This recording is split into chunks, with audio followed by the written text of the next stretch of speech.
Coach, so you one of your first jobs was at Itawamba Community College? Yes, sir. So did you watch Last Chance U, and was that anything similar at all to what That was before. I know, but just the same experience. Is it similar? No, not at all. Is that dramatized? Of course, just for television. I enjoyed my time at Itawamba. Learned how to teach and develop how I was going to be a coach, and my experience was a lot different than what I saw on Last Chance U. You were obviously a really good player as a player. Relative. You were all relative. You were an all conference selection. Yeah. What did Picking for Slim. What inspired you to coach? Was that something you always had a dream to do, or did that? I actually didn't. Really? When I got out of college, I knew I loved history, and I still love history, and I read about it constantly.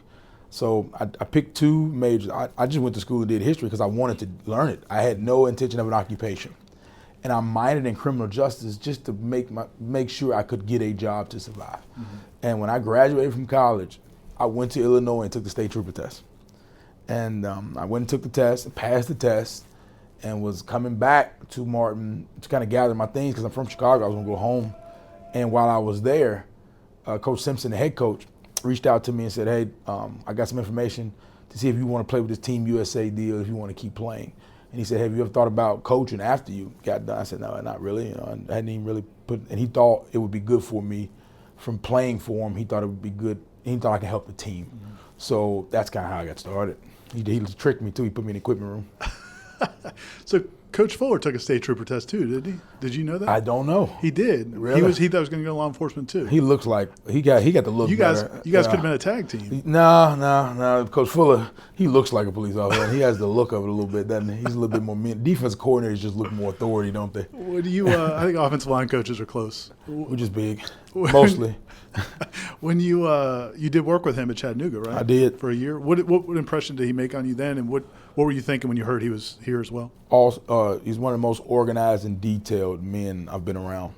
He loves the game. He has a passion for the game. And the awesome thing I love about Coach Fuller is he doesn't.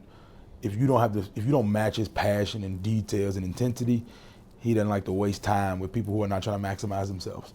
And I took that from him, and we always tell young people to be mindful of the group they keep. And he was a coach with it like-minded, like thinking, and I thought that was awesome. He made a comment when we talked to him once before about, like, if you're all discussing something, like discussing a player or discussing a topic, and somebody's taking a long time to talk, he'll be just like, okay, well, maybe that wasn't a very good point. Let's just move on. Is he that kind? Is he very direct?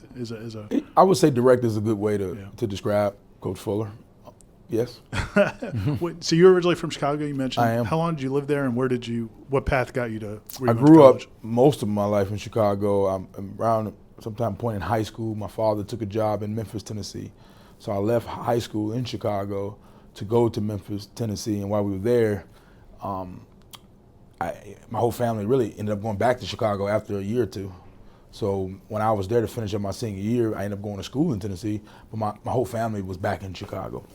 So Chicago's, I think, known as more of a basketball town. I mean, were you somewhat? Yeah. Did you play other sports, or were you? No, I mean, I played basketball when I was younger. Of course, I kept eating, so that option was out. And I didn't like distance running, but I played football. When I first got into high school up there at Bogan, and that's kind of how I started. Having been a coordinator, when Coach Norvell reached out to you, did you have to make sure the philosophies aligned, or as an offensive line coach, can you go coach in? Not at all. I wanted to learn his philosophy. Really? He's had one of the most successful head coaches and offensive minds in the game. I was eager to learn from him and Coach Dillingham. I thought it was an awesome opportunity.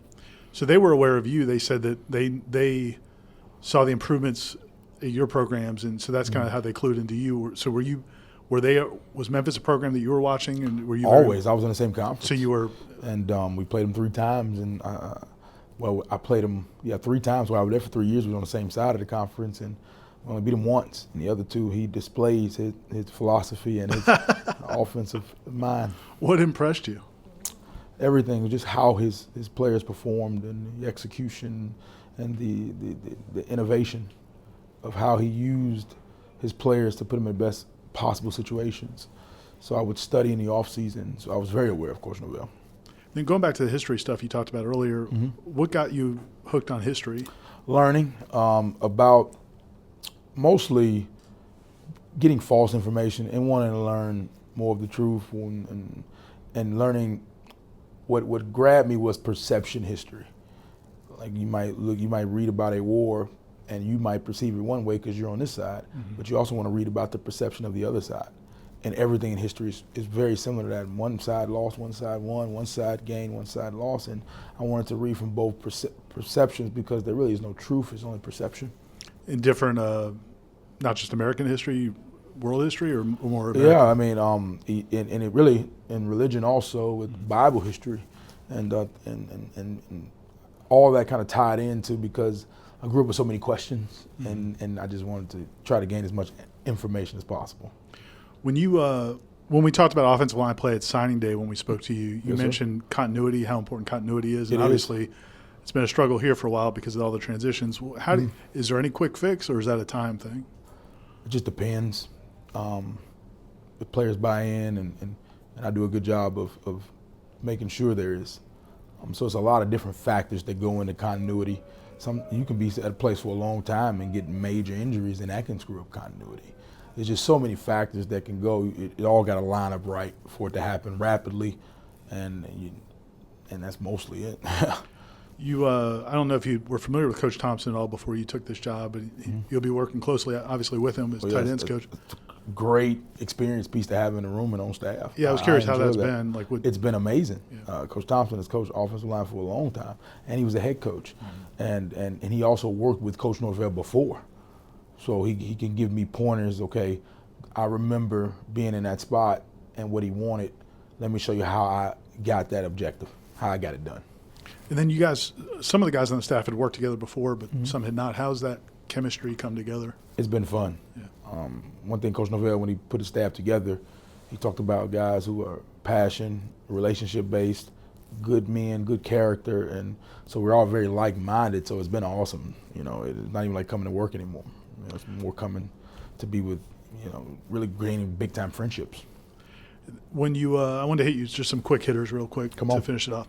If you couldn't be a football coach, what would you be doing? State trooper. Patrolling the streets? Yes, sir. With the highways. I'm not ready The for highways. the streets. Yeah, I'm not, Not going back to no, sir. If Coach Norvell said we're going to have a potluck and everybody's got to bring a dish, Yes, sir. what are you bringing for the staff? What are you making? Some type of meat. I'm a big-time meat eater. So Griller? I'm gonna grill some wings or some steak or something, but it's going to be some type of meat. Somebody else is bringing the salad. Yeah, I don't even know what that is. What? Any, as a player or coach, any game day superstitions, anything like that? It's none. None. No None of that superstitions matters? at all. No. Preparation meets opportunity. It's very simple. Who's the best offensive lineman you've ever seen? Like, if you think of the gold standard for offensive linemen, like what do you? There's too many to name. And I've seen so many, even, going back to Munoz and moving forward to the great ones that's playing. I mean, it's so many to name. I couldn't narrow it down to one. And then last thing, if you had to go to a concert, I know you don't have a lot of time for concerts, but if you had to go to a concert, who would you want to go see? I hadn't been to a musical concert. Since you were how old? Oh my! What's man, the last concert you went to? If I had to pick one concert right now of somebody that's living that I got a chance. Let's pretend that if they're past, that they were living today. James Brown. James Brown. That's everybody gets it from him. Like innovation. Yeah. Like with Coach Norvell, I want the innovators. I want to see The original. where it all started. You could talk about all the other dancers and performers. James was different at that time, and I like seeing that innovation. Awesome. Thanks for your time, Coach. Thank you.